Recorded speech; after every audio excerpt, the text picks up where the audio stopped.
Hace 45.000 años el hombre empezó a hacer animación.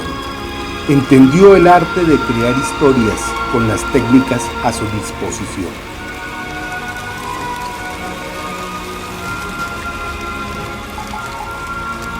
Porque el animador está insuflando vida a su creación. Es el dueño de su mundo y sus personajes. En ese sentido, el artista crea de su mente y su técnica un universo rico en personajes, formas y colores.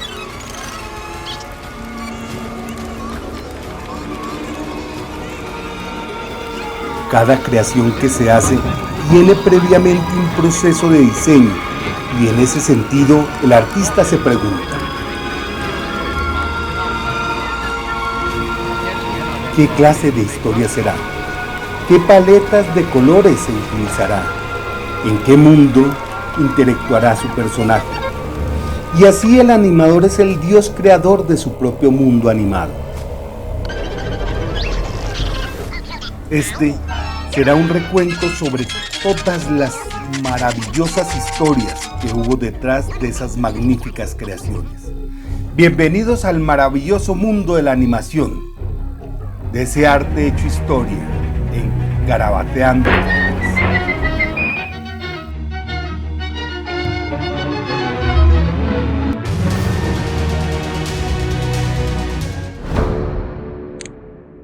Hola, hoy vamos a hablar de los orígenes de la animación. Desde que el hombre garabateaba figuras y fue creando poco a poco con ella historias que deleitaban a todos sus congéneres. Siempre me han interesado los tipos raros y olvidados, y en un arte que tradicionalmente es tan laborioso, existen miles y miles de historias de estos creadores. Personajes insólitos, pueblos entrañables a través de historias donde se conjugan la comedia, el drama, la poesía, el arte, el color, el teatro, la actuación, la danza y los recuerdos personales. Y empezaremos con las sombras chinescas, desde estos lejanos tiempos en que las sombras sirvieron como símbolos religiosos. Con esta mezcolanza me ha interesado en volver a raíces de todas esas historias de los pioneros en este arte tan hermoso, el arte de la animación. Bienvenidos.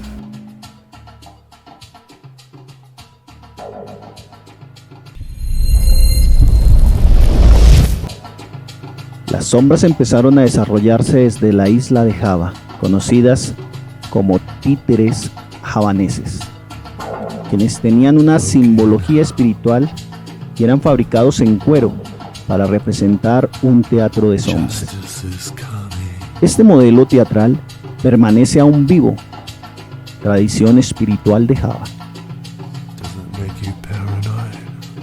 Con el tiempo, la tradición la llevó aparentemente a India, donde las figuras crecieron en tamaño hasta alcanzar el 1,5 metros y dándole una riqueza, proporcionándole color, aunque la temática seguía siendo religiosa o mitológica.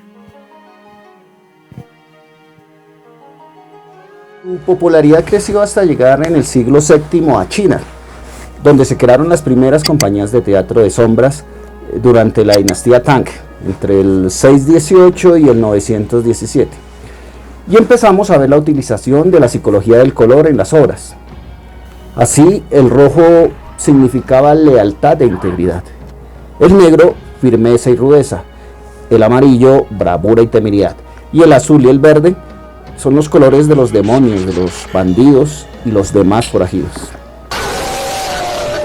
El arte de las sombras se desarrolló en Pekín, con sus delicados cuidados y la belleza en sus figuras.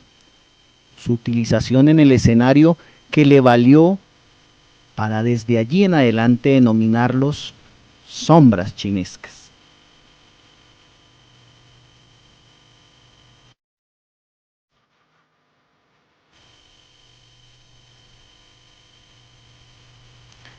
Estas sombras chinescas llegaron a Europa occidental en el siglo XVII a través de comerciantes y viajeros orientales que los fueron introduciendo poco a poco.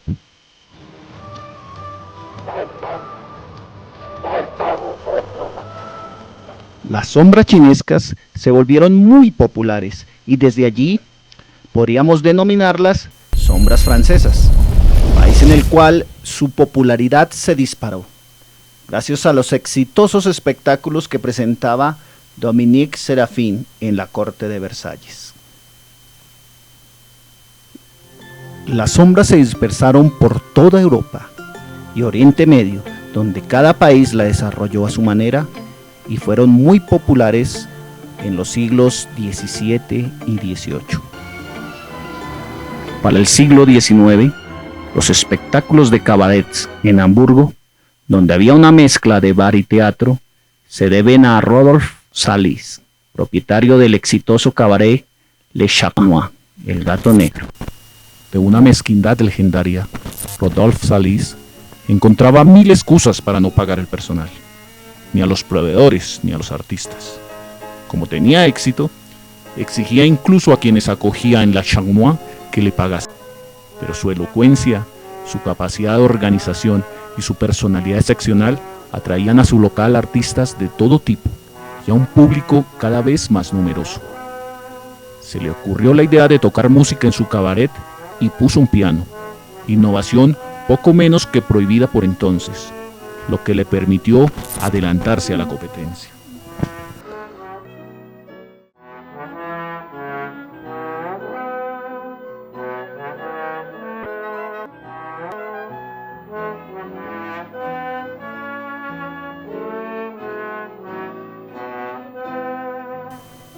En la década de 1890 comenzó una gira por toda Francia, alquilando los teatros y los locales donde actuaba, algo que no se hacía en aquella época, cobrando siempre la entrada y a menudo evitando pagar con diversos pretextos el precio del alquiler de la sala.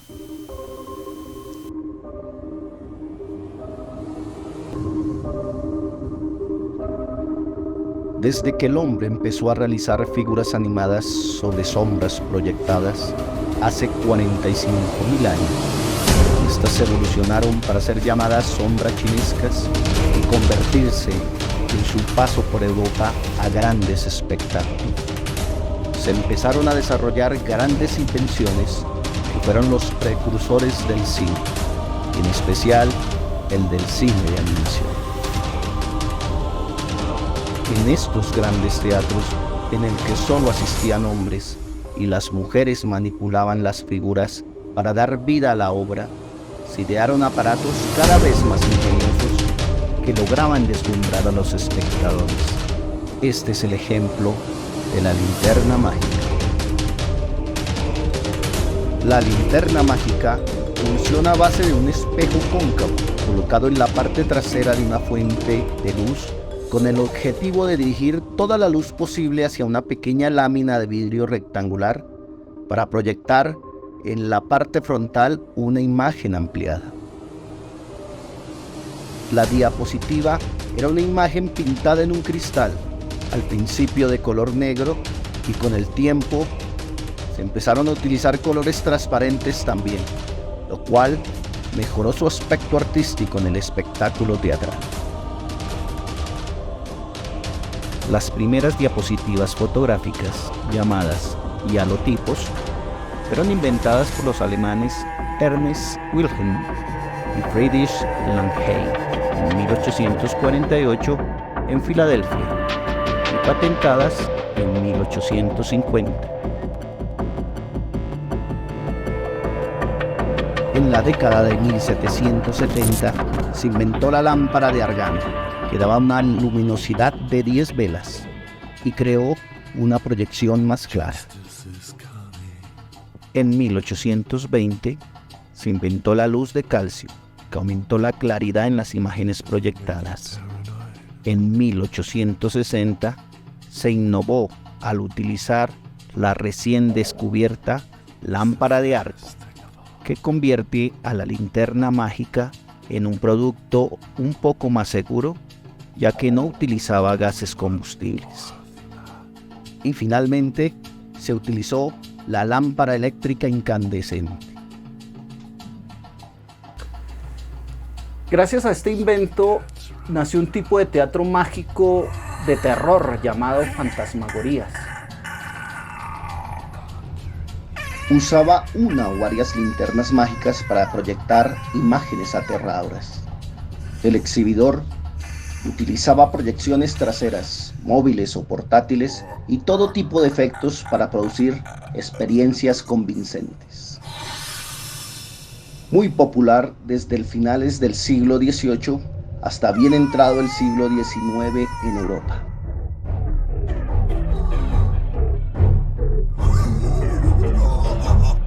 Se piensa que fue el físico mago Philidor quien creó lo que debe haber sido el primer espectáculo de fantasmagoría. Probablemente usó linternas mágicas móviles con la lámpara de argán recientemente inventada para crear su exitoso Chauffeuration. Como vemos acá, ya está pintando el principio del cine. El cine como tal, como una imagen proyectada a través de una luz sobre una tela o una pared. Pero para que el cine sea conocido como es hoy, debemos referirnos a otro invento que se desarrolló con el principio de la persistencia de la visión.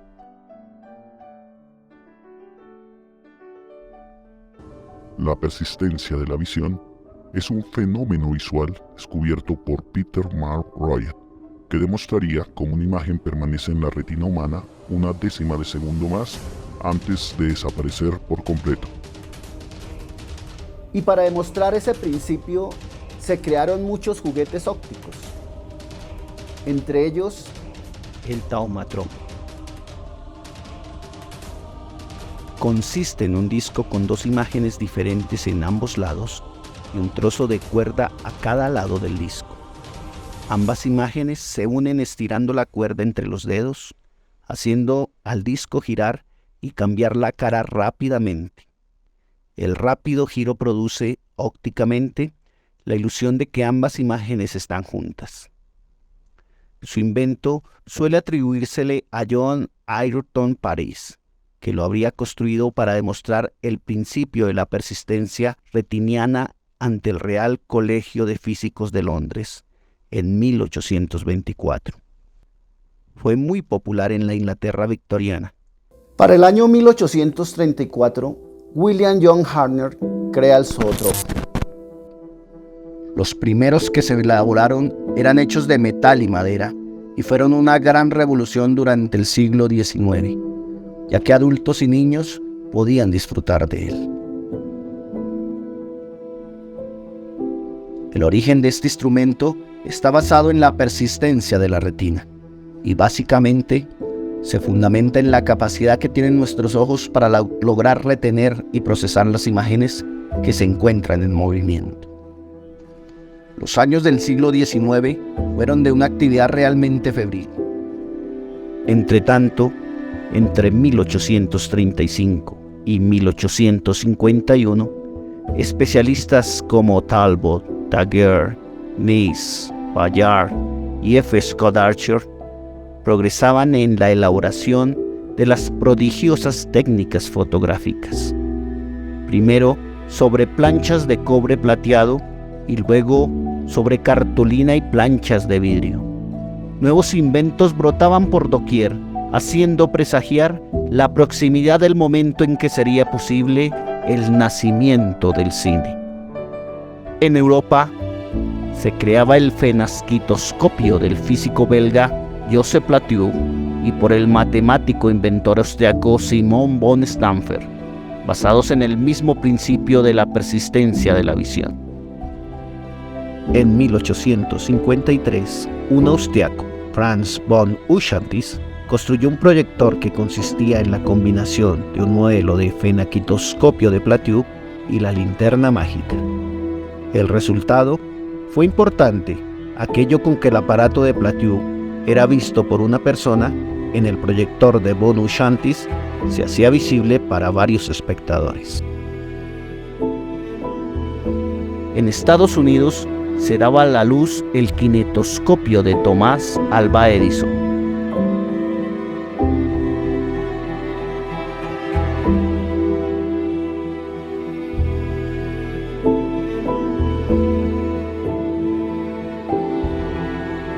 A partir de la invención del zootropo, otra mente brillante ideó mejorar y se creó el praxinoscopio, el cual, con ingeniosos ángulos de proyección a través de espejos, el espectador mira encima de un tambor que refleja unas imágenes dibujadas sobre tiras de papel situadas a su alrededor, creando la ilusión del movimiento.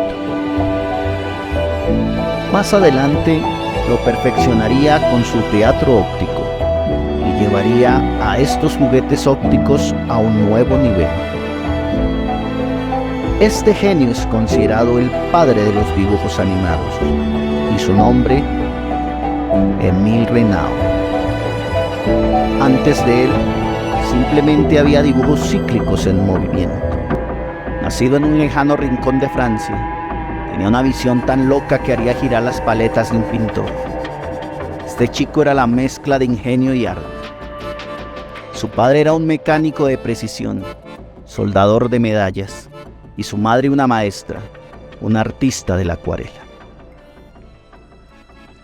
Imaginen a un joven Émile con un lápiz en la mano y una taza de café en la otra, perdido en sus pensamientos animados. ¡Bum!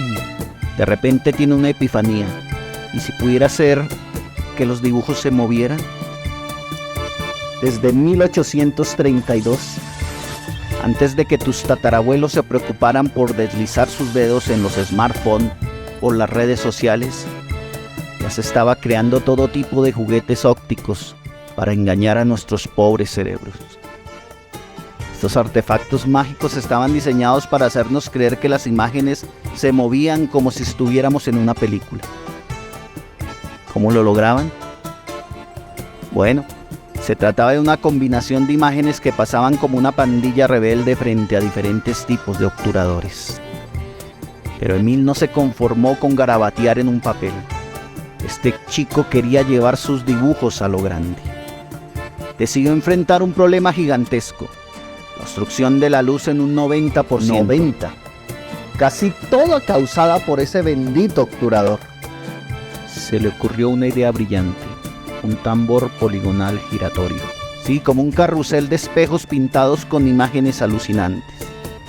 Imaginen a Reynaud girando ese tambor como si fuera un DJ del siglo XIX. Pero en lugar de música, proyectando imágenes. Pero aquí viene la mejor parte. Las imágenes siempre estaban iluminadas, como si nunca se cansaran de ser estrellas de cine.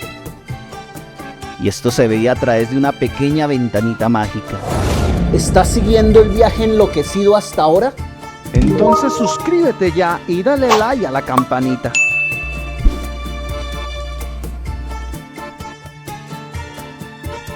Y no olvidemos mencionar que en diciembre de 1877, este maestro de la animación patentó su invento revolucionario con el nombre de praxinoscopio.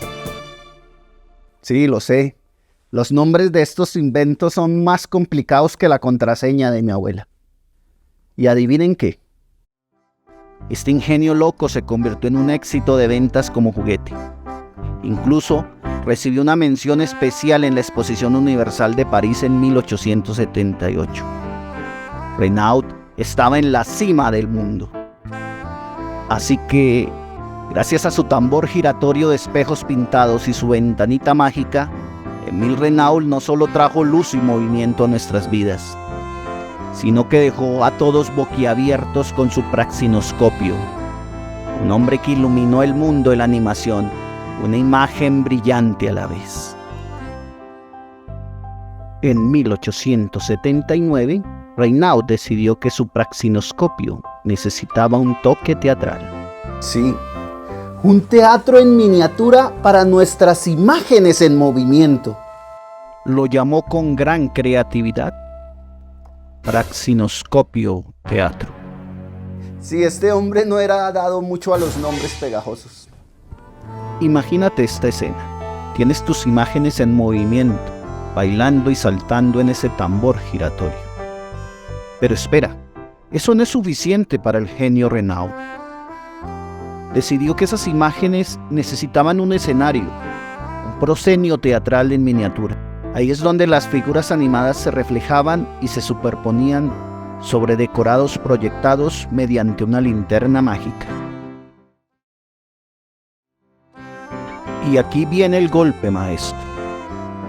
Estas figuras animadas se movían sobre los decorados proyectados, creando un efecto mágico de movimiento sobre el fondo.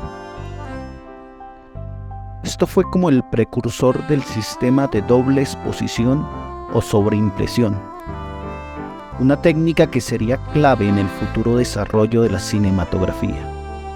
Así es, Émile Renaud estaba adelantado a su tiempo como un visionario cómico. Así que, gracias al ingenio teatral de Renaud, nuestras imágenes animadas tomaron vida en su propio teatro en miniatura. Un verdadero espectáculo visual que nos hizo maravillarnos y preguntarnos qué demonios estaba pasando. Émile Renaud, el director de nuestros propios shows animados. Pero hay un nuevo problema por resolver en el fantástico mundo de Émile Renaud y sus invenciones animadas. Resulta que el movimiento en un tambor tenía un pequeño inconveniente. Era cíclico. Sí, esas imágenes animadas estaban atrapadas en un bucle interminable de movimientos repetitivos. No queremos que nuestros personajes se mareen dando vueltas una y otra vez. Pero, ¿qué hizo nuestro querido Renaud para superar este obstáculo? Ahí viene la genialidad. Decidió dibujar sus imágenes no en espejos rígidos, sino en una cinta transparente y flexible. Sí, una cinta en movimiento. Así podía pasarla de una bobina a otra y crear nuevos y emocionantes movimientos sin fin. Adiós ciclos aburridos. Hola, animación sin límites.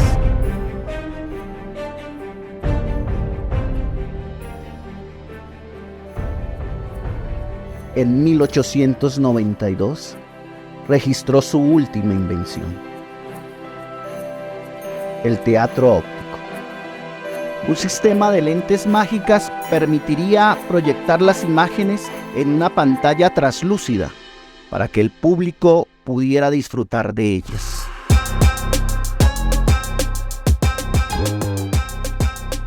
Y para darle aún más vida a los escenarios, utilizaba otro proyector para mostrar imágenes fijas. Es como si estuviéramos en un teatro de sombras, pero con más brillo y acción.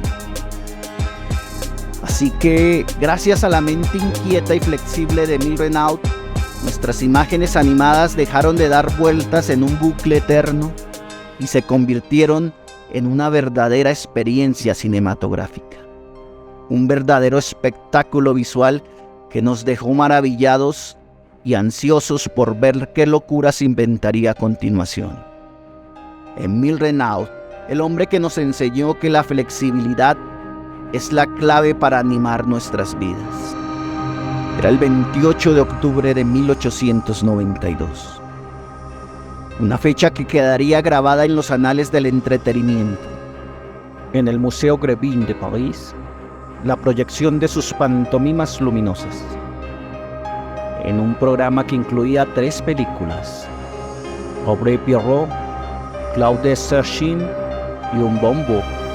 De este modo se convirtió en el creador de los dibujos animados. Cada 28 de octubre se celebra el Día Mundial de la Animación. La iniciativa fue impulsada por la Asociación Internacional de Films de Animación, ASIFA, y se celebra desde el 2003. La fecha fue elegida para conmemorar el día de la primera proyección pública del cine animado. El público quedó maravillado con sus creaciones luminosas.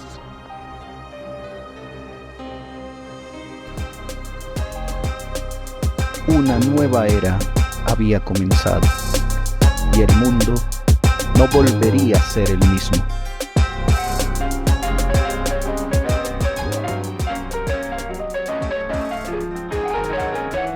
Lamentablemente, de su producción de películas animadas, solo se conservan dos: Pobre Pierrot y Alrededor de una caseta de baño.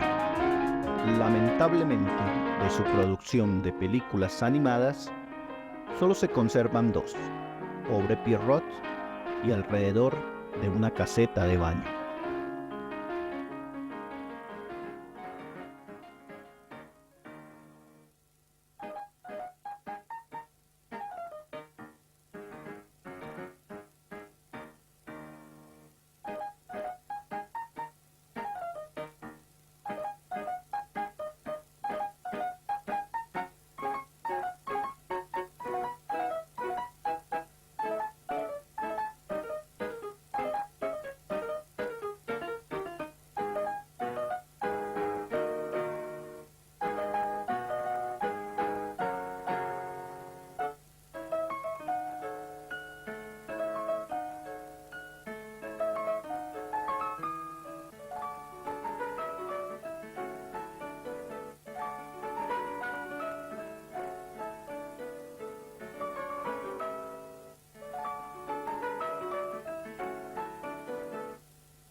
âme tendre et chagrine va diriger mon pinceau, oh ma colombine.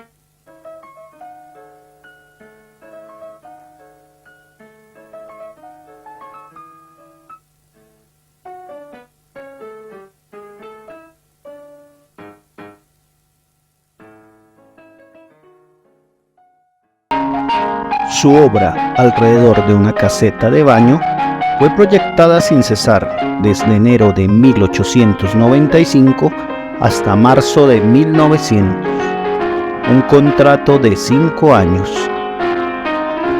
Eso es resistencia y perseverancia.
1896, decidió aventurarse en el mundo cinematográfico y dirigió su propia película, Guillermo Tell.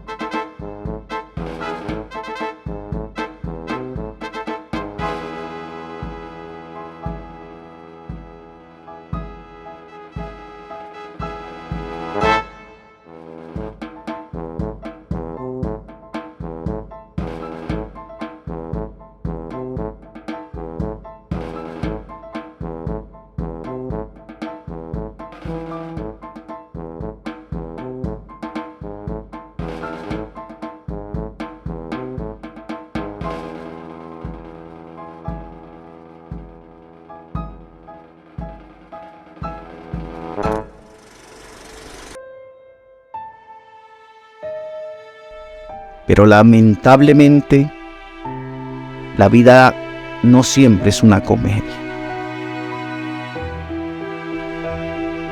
El proceso laborioso de crear sus películas animadas, con hasta 700 dibujos necesarios para una sola cinta, se volvió cada vez más difícil de sostener. Del cinematógrafo Lumière, que daba la ilusión de vida real en la pantalla, eclipsó el encanto de las creaciones de Renaud. Eso es Lumière y su magia cinematográfica. Poco a poco, el público perdió interés en las ingeniosas historias animadas de Renaud y se enamoró del cine fotografiado. Nuestro pobre Emile cayó en el olvido y tristemente terminó en la miseria. ¡Qué tragedia! La depresión lo llevó a un acto desesperado en una noche de 1910.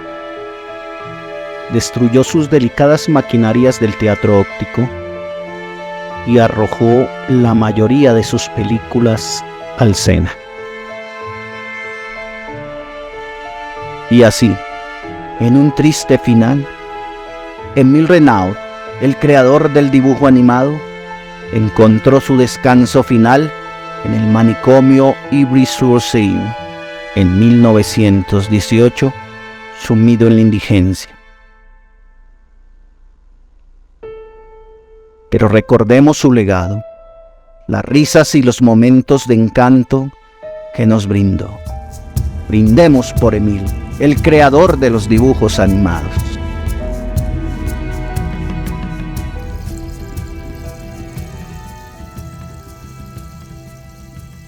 Sobre las cenizas de lo que